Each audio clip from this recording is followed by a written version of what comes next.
কোথায় লেগেছে? দোতলায় তো, নিচের তলায় হলো দোকান, দোতলায় হলো গুদাম, যে কোনো একটা গুদামে লেগেছে।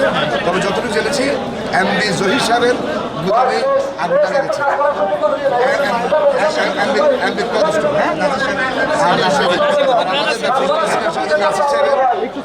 একটা গুদাম আছে, ওই দোকান থেকেও সূত্রপাত হয়েছে বলে আমরা ধারণা করছি প্রায় 20টার মতো গুদামে আগুন লেগেছে।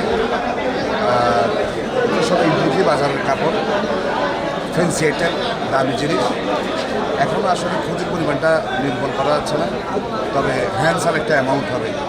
ইফতারের পরপর আমরা নামাজ পড়ে যখন অফিসে বসি তখন আমি টেলিবাজার ব্যবসায়ী সভাপতি হিসাবে আমাকে অভিহিত করা, আমি সাথে এবং বিদ্যুৎ সেক্টরকে বলি বিদ্যুৎ বন্ধ রাখার জন্য।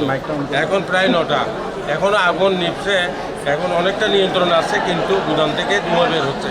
উৎসবের খুশি হবে নগদে বেশি, কারণ ঘন্টায় ঘন্টায় আছে গিফট জেতার সুযোগ।